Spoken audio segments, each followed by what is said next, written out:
किस्सा बहुत पुराना है। एक शहर में दो सौतेली बहनें रहती थीं, सलमा और नूरजहां। सलमा बड़ी थी और उसकी शादी अमीर घर में हुई थी। नूरजहां गरीब थी, उसका शौहर मजदूरी करता था। नूरजहां का घर सलमा के घर से एक गली छोड़कर ही था, इसलिए सलमा नूरजहां को अक्सर किसी न किसी काम के लिए बुलाती ही रहती थी। नूरजहां, बात सुन, जरा थोड़ी देर के लिए घर आ जा, मुझे बहुत जरूरी काम है। आपा अभी बच्चे स्कूल से आए हैं, उन्हें कुछ खिला रही थी। अरे आ जा, अपनी आपा के लिए इतना भी नहीं कर सकती। ठीक है आपा, मैं बस थोड़ी देर में आती हूँ। अक्सर ही सलमा नूरजहां को ऐसे ही बार बार बुलाकर परेशान करती रहती थी।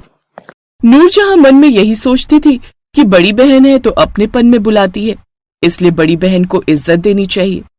लेकिन सलमा इसका उल्टा सोचती थी। उसे लगता था कि नूरजहां उसके लिए काम वाली है, जो उसके सारे काम कर देगी।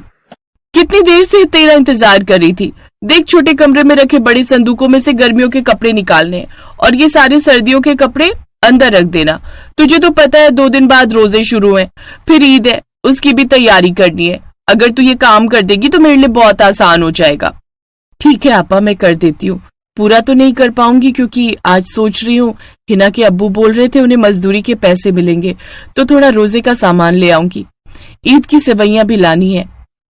अरे तू क्या ही खरीदेगी सेवैयां, 2 कटोरी बनने लायक सेवैयां खरीद लेगी। मुझे ही देख ले, हमारे घर तो ईद पर इतने मेहमान आते हैं कि कम से कम बड़ा वाला पतीला भरकर सेवैयां बनती हैं। मोहम्मद के अब्बा बाहर से बावर्ची बुलवाते हैं खाना बनाने के लिए ईद पर। फिर तेरे और मेरे में बात भी तो अलग है। हम पैसे वाले, हमारी इतनी शान और शौकत है, फिर हमें तो सब कुछ देखना ही पड़ता है। अच्छा चल, कर दे जितना करना है, फिर मैं भी साथ चल लूंगी बाजार। तो अपना सामान खरीद लेना, मैं अपना ले लूंगी। नूरजहां ने हाँ में सिर हिलाया और छोटे कमरे में चली गई, पर नूरजहां को कमरे में कोई संदूक नहीं दिखाई दिया। आपा, छोटे कमरे में तो कोई संदूक नहीं रखा। ओहो, मैं तो भूल ही गई, संदूक छोटे कमरे में नहीं, ऊपर सीढ़ियों के नीचे म्यानी में रखा है। तुझे वहीं जाना होगा। और सुन, निकाल कर नीचे मत फेंकना, सीढ़ियों से लेकर नीचे आना, कपड़े गंदे हो जाएंगे। सलमा नूरजहां पर हुक्म चलाए जा रही थी। नूरजहां सलमा की सौतेली बहन थी, इसलिए सलमा के मन में नूरजहां के लिए बिल्कुल भी हमदर्दी नहीं थी, बल्कि नूरजहां ही सलमा से बहुत लगाव रखती थी। म्यानी में नूरजहां ने देखा पंखा तक नहीं लगा हुआ था। बेहद गर्मी, घुटन और पसीने से तरबतर नूरजहां ने पहले गर्मियों के कपड़े ट्रंक में से निकाले, फिर सारे सर्दियों के कपड़े जमाए। नूरजहां बहुत थक गई थी। सलमा उसे छोड़ ही नहीं रही थी। थोड़ा और थोड़ा करते करते 2 घंटे निकल गए। आपा, नीला शरारा सूट यहाँ नहीं है। अरे हाँ, मैंने तुझे बेकार ही परेशान किया, वो तो इस साल निकालने की जरूरत ही नहीं पड़ी क्योंकि वो तो अलमारी में ही टंगा है। चल आजा, नीचे बाजार चलते हैं। तू कुछ खाएगी पिएगी या फिर? खाऊंगी कुछ नहीं आपा, बस 1 गिलास सुराही का ठंडा पानी दे दो। सुराही का पानी तो बहुत थोड़ा है, मोहम्मद के अब्बा आएंगे, उन्हीं के लिए छोड़ा है। मैं सुराही भरना भूल गई थी और फ्रिज में पानी अभी रखा नहीं है। एक काम कर, तू वो नलके का पानी पी ले। मैं तैयार हो चुकी हूँ, चल फटाफट बाजार हो आते हैं। आपा, मैं पैसे उठा लूं, तब तक तुम बाहर आओ। ठीक है, जा तू उठा ले, मैं ताला लगा कर आ रही हूँ। नूरजहां घर गई तो उसका शौहर असलम आ चुका था। उसने नूरजहां को 150 रुपए सामान खरीदने के दिए। नूरजहां, माफ करना बेगम, आज मजदूरी के इतने पैसे मिले। मुझे पता है इन पैसों से रोजे के लिए खाने पीने का सामान ना के बराबर आएगा, पर क्या करूं, बहुत कोशिश कर रहा था कि आज भी कोई मजदूरी मिल जाए। एक घर में अलमारी ठीक करने का काम मिला था, उसी के 150 रुपए मिले। कोई बात नहीं, अल्लाह ने चाहा तो हम ईद जरूर मनाएंगे।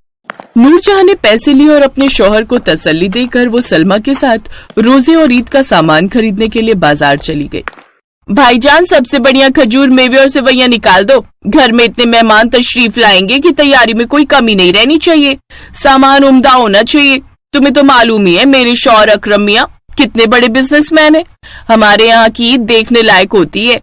सलमा बीबी, आप बेफिक्र रहिए, अल्लाह का करम है, हर बार की तरह इस बार भी आपको बढ़िया सामान दूंगा। बहन, आपको क्या देना है? नूरजहां चुपचाप खड़ी थी, उसके हाथ में सिर्फ 150 रुपए थे। क्या खरीदना है तूने, ले ले। अभी मुझे पर्दे और चादर की दुकान पर भी जाना है, वहां से भी बहुत सारा सामान लेना है।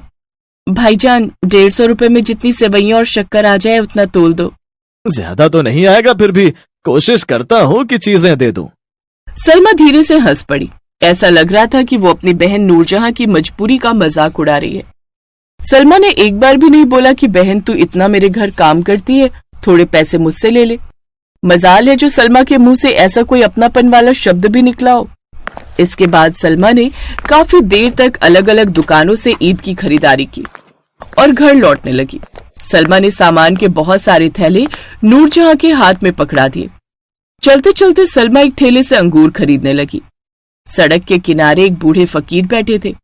उन्होंने सलमा से खाने के लिए कुछ मांगा। बेटी, अल्लाह रहम करेगा, बूढ़े फकीर को कुछ खाने के लिए दे दे। माफ करो बाबा, मेरे पास कोई फालतू के पैसे नहीं है जो चीजें खरीद कर तुम जैसे बूढ़े भिखारी को देती रहूं। अभी तुम्हें दूंगी तो 4 और आ जाएंगे मांगने के लिए। ऐसे करते करते घर पहुंचने तक ना जाने कितने भिखारी रास्ते में आएंगे। तुम सबको पता है बाबा की परसों से रमजान शुरू है, तो तुम सब मांगने आ जाते हो। बहाना चाहिए होता है तुम सभी को हम जैसे अमीर लोगों को लूटने के लिए। चल नूरजहां। बाबा आप ये रख लो, मैंने अभी कुछ देर पहले ही ये सेवइयां और शक्कर खरीदी थी। शायद इन पर अल्लाह ने आपका हक लिखा है। ये लो बाबा। पर बेटी, ये तो तुम अपनी ईद के लिए लेकर जा रही थी। सारी सेवइयां मुझे दे दोगी तो तुम ईद पर क्या बनाओगी? बाबा अल्लाह ने चाहा तो मैं भी ईद पर सेवइयां जरूर बनाऊंगी, तब की तब देखी जाएगी। अभी मैं आपको ऐसे खाली मोड़ कर नहीं जा सकती। रख लो बाबा, अल्लाह हाफिज। अल्लाह हाफिज बेटी। मेरी दुआ है अल्लाह तुम्हारे घर में बरकत करे और तुम्हारी ईद मिठास और खुशियों से भर जाए। शुक्रिया फकीर बाबा। ये फालतू की दुआ लेकर तूने अपने पैसों का सारा सामान इस भिखारी को दे दिया। अब ईद पर क्या करेगी? मैं तो तुझे कुछ नहीं देने वाली और मैं दूंगी भी नहीं, क्योंकि तुझ जैसी बेवकूफ बहन को अक्ल तो है नहीं। अपना सामान ऐसे कौन किसी को दे देता है? वैसे तो तू 2-2 रुपए को तरसती रहती है और ऊपर से तू इतना फिजूल का बांटती फिरती है। कोई बात नहीं आपा, मेरे कुछ देने से अगर फकीर बाबा को खुशी मिल गई तो इसमें हर्जी क्या है। और वैसे भी अभी ईद को तो समय बाकी है, तब तक मैं दोबारा सामान खरीद लूंगी। नूरजहां नहीं जानती थी कि जिन फकीर बाबा को वो सेवइयां और शक्कर देकर आई थी, वो दरअसल अल्लाह की ओर से उसकी परीक्षा थी। अल्लाह अपने बंदों को परख रहे थे।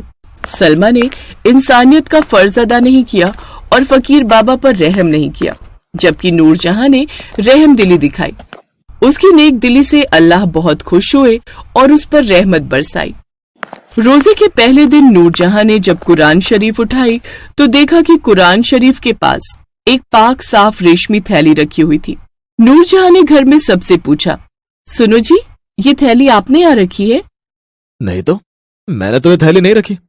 बच्चों क्या तुम्हें पता है इसके बारे में? नहीं अम्मी, मुझे तो नहीं पता। अम्मी मुझे भी नहीं पता। ये थैली यहाँ किसने रखी होगी? नूरजहां ने थैली खोलकर देखी तो वो हैरान रह गई। थैली में सोने की सेवइयां थी। अचानक एक नूरानी आवाज गूंजने लगी, नूरजहां बेटी, ये सोने की सेवइयां तुम्हारी नेकी का इनाम है। उस दिन तुमने अपनी ईद की सेवइयां मुझे दे दी थी, इसीलिए मैं तुम्हें ईद पर ये सोने की सेवइयां इनाम में दे रहा हूं। अब इन सोने की सेवइयों को बेचकर अपनी ईद में खुशियों की मिठास भरो। नूरजहां की आंखों से आंसू बह निकले। उसकी आवाज रुंध गई, लेकिन दिल से खुशी की लहर उठ रही थी। या अल्लाह, तूने मेरी छोटी सी नेकी का इतना बड़ा इनाम दिया। तूने मेरी ईद को सच में खुशियों से भर दिया। असलम भी अल्लाह का शुक्र अदा करता है। उसकी आंखों में भी खुशी के आंसू थे। नूरजहां ने अल्लाह के हुक्म से सोने की सेवइयां बेची और उससे मिले पैसों से ईद के लिए भरपूर तैयार की। उसने सिर्फ अपने घर के लिए नहीं, बल्कि अपने मोहल्ले के गरीब बच्चों और जरूरतमंदों के लिए भी नए कपड़े और खाने पीने का सामान। ईद का दिन आया तो नूरजहां ने मोहल्ले के बच्चों को घर बुलाया और उन्हें सेवइयां खिलाई। वाह नूरजहां, इतनी शानो शौकत से ईद मना रही हो। ये सब कैसे हुआ? तुम्हारे पास तो एक फूटी कौड़ी भी नहीं थी। कोई खजाना हाथ लगाए क्या? सही कह रही हो आपा, मुझे खजाना ही मिला है। ये खजाना मुझे अल्लाह ने दिया है। ये अल्लाह की रहमत और नेकी का इनाम है आपा। जब दिल से आप किसी की मदद करो तो अल्लाह किसी न किसी रूप में उसे वापस जरूर लौटाता है। नूरजहां ने सलमा को सारी बात बताई। सलमा को एहसास हुआ कि उसने हमेशा नूरजहां का इस्तेमाल किया। लेकिन नूरजहां की नेकी और इंसानियत ने नूरजहां को अल्लाह की नजरों में ऊंचा कर दिया। सलमा खुद पर शर्मिंदा थी। वो अल्लाह से माफी मांगती है। दोनों बहनें एक दूसरे से गले मिलती हैं। ईद पर सोने की सेवैयां सिर्फ नूरजहां की ईद की कहानी नहीं थी, बल्कि ये उस सच्चाई का सबक थी कि नेकी और रहमदिली कभी बेकार नहीं जाती। अल्लाह अपने नेक बंदों को उनकी नेकी का सिला जरूर देता है।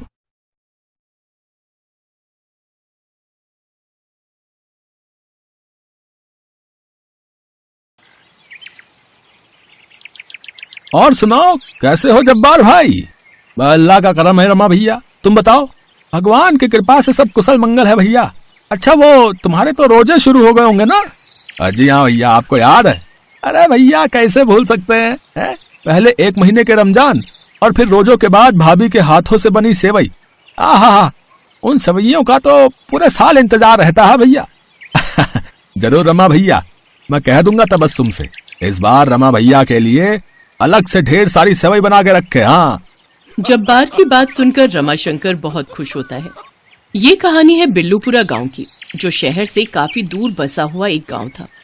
गांव में जितने घर हिंदुओं के थे उतने ही मुसलमानों के भी थे, लेकिन सभी लोग बहुत प्यार से एक साथ गांव में रहते थे। दोनों धर्मों के लोग एक साथ हर त्योहार मनाते और सबके सुख दुख में शामिल होते थे। यही भाईचारा इस गांव को खास बनाता था। रमाशंकर और जब्बार बचपन के दोस्त थे। वो एक साथ पढ़े और खेले थे और दोनों के खेत भी बिल्कुल अगल बगल ही थे।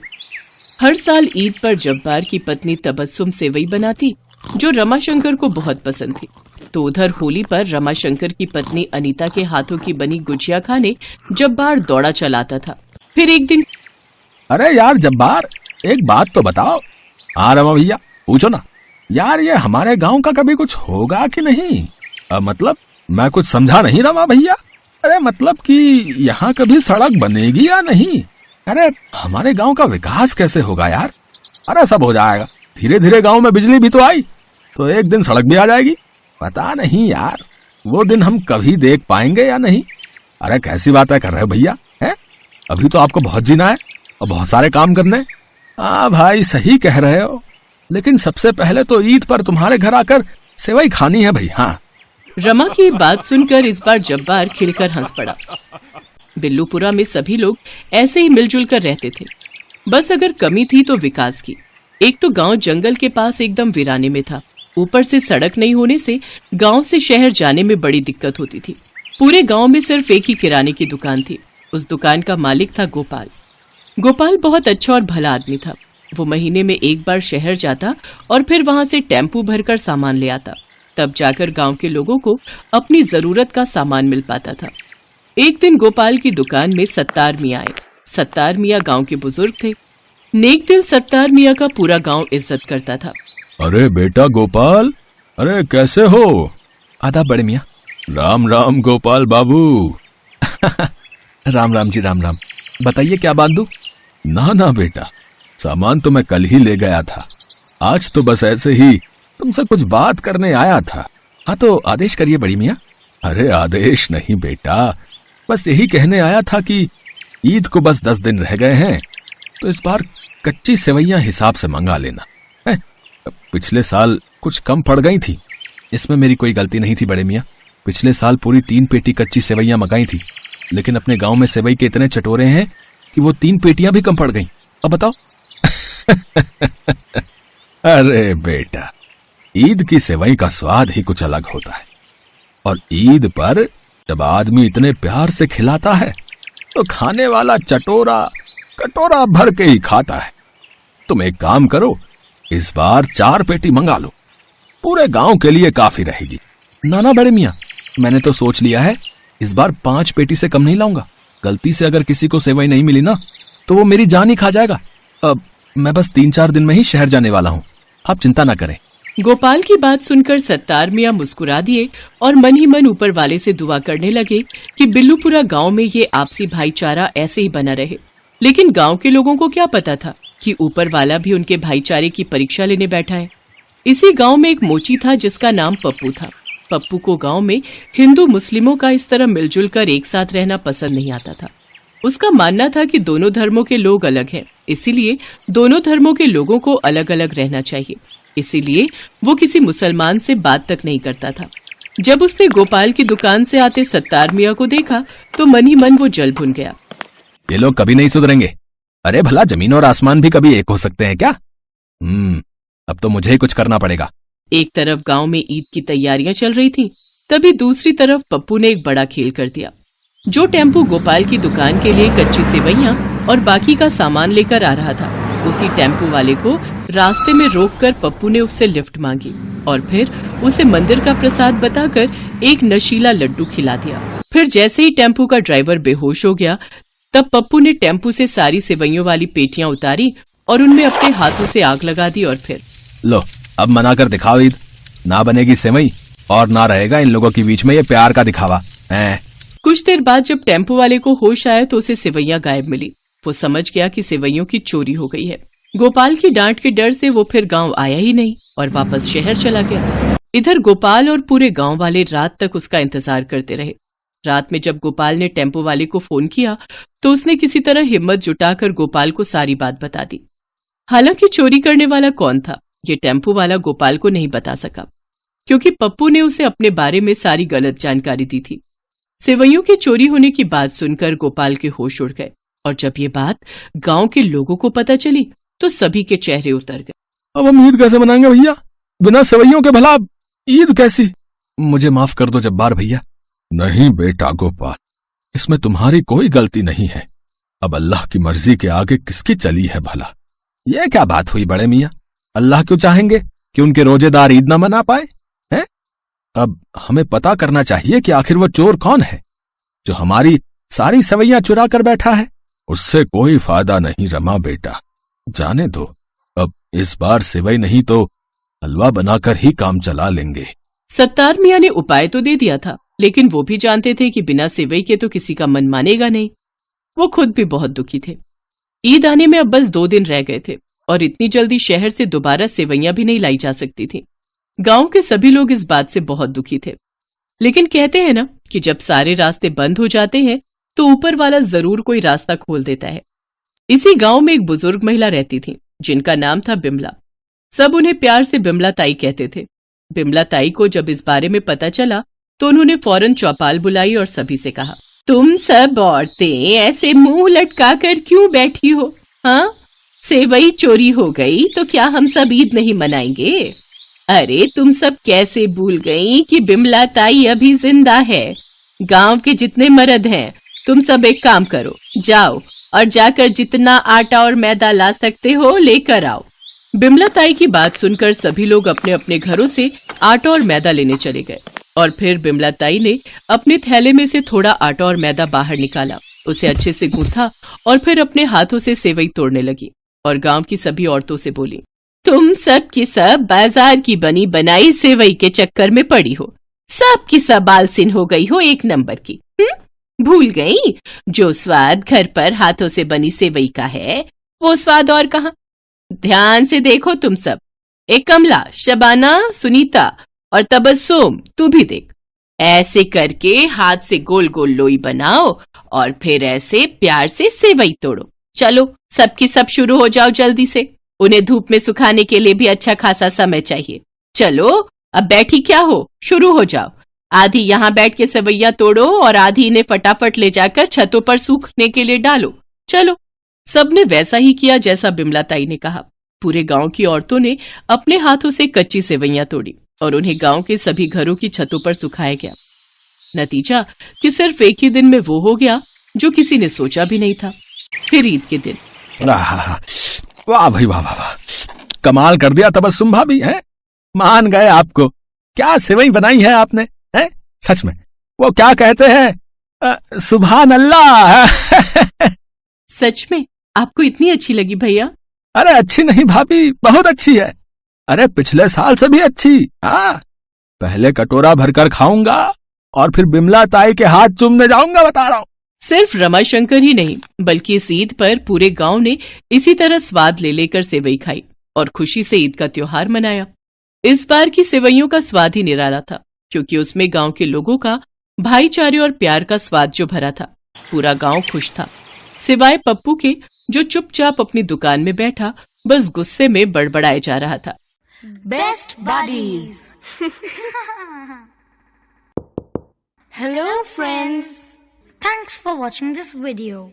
अगर आपको ये वीडियो पसंद आया है तो प्लीज लाइक, सब्सक्राइब, कमेंट्स करें इस वीडियो पर और हाँ, शेयर करना भी ना भूलें। और भी मजेदार वीडियो देखने के लिए नीचे दिए गए बेल आइकॉन को दबाएं। देखते रहिए बेस्ट बडीज।